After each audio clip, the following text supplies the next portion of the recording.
வணக்கம். நான் அண்ணாச்சி ஆறுமுகப்பாண்டியன். மண்மனம் மாறாத கல்யாண விருந்து. கிராமங்களில் கல்யாண வீடுகளில் சாப்பிடுவது என்பதே ஒரு அலாதியான மகிழ்ச்சியான சந்தோஷமான சம்பவம்.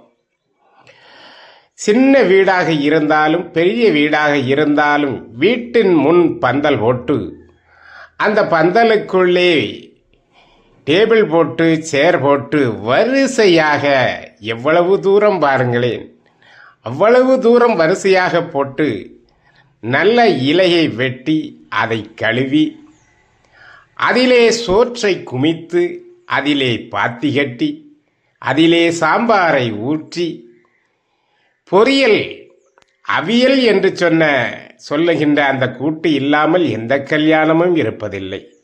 அவியல் பொரியலோடு ரசம், அப்பளத்தோடு பாயாசத்தோடு உறவினர்கள் பார்த்து கொண்டு நிற்க மணிக்கணக்கில் சாப்பிடுவது என்பது எவ்வளவு சுகம், எவ்வளவு சுகம். ஆனால் இன்றைக்கு கல்யாண வீடுகளில் கையேந்தி கொண்டு சாப்பிடுகின்ற நிலை ஏற்பட்டிருக்கிறது. ஆனாலும் பெரும்பாலான இடங்களில் தங்கள் ஊரிலே திருமணத்தை நடத்தினால் மிக மிக சந்தோஷம். அந்த சந்தோஷத்திலே விருந்து வைத்தால் ஊர் மக்கள் விருந்து என்று சொல்லக்கூடிய இந்த விருந்தை தென் மாவட்டங்களில் மிக பிரசித்தி பெற்ற விருந்து. ஊர் சாப்பாடு என்று ஊர் மக்களுக்கு முதல் நாளே இந்த சாப்பாடை போட்டு விடுகிறார்கள். கல்யாண மண்டபத்தில் திருமணம் நடந்தாலும் ஊர் சாப்பாடு மிக முக்கியம் என்பதனால் இப்படி வீட்டின் முன்பு ரோட்டிலே, நடு ரோட்டிலே சேர் போட்டு டேபிள் போட்டு அனைவரையும் அழைத்து உபசரிக்கின்ற அந்த உபசரிப்புத்தான் தமிழர் பண்பாடு. இது காலங்காலமாய் நடந்து வரும் பண்பாடு. இது இன்னும் திருநெல்வேலி மாவட்டங்களில் அழியவில்லை.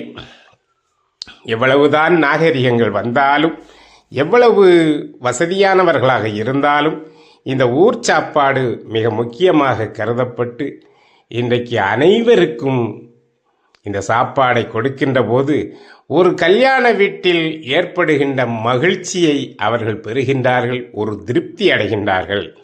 நமது ஊர் பெருமக்களுக்கு நாம் சாப்பாடு கொடுத்தோம் என்கின்ற மகிழ்ச்சி, அதிலேயும் குழந்தை குட்டியோடு வரிசையாக உட்கார்ந்து கொண்டு உண்கின்ற ஒரு சுகம் இருக்கிறதே அப்பப்பா. அதில் இருந்து அமர்ந்து அந்த சோற்றிலே சாம்பாரை ஊற்றி குழப்பி அப்படியே சாப்பிடுகின்ற அழகு, சுவை எவ்வளவுதான் நீங்கள் சுமாராக வைத்திருந்தால் அந்த நேரத்தில் அதன் சுவையோ சுவை, அவ்வளவு சுவை கிடைக்கும் கல்யாண விருந்தில்.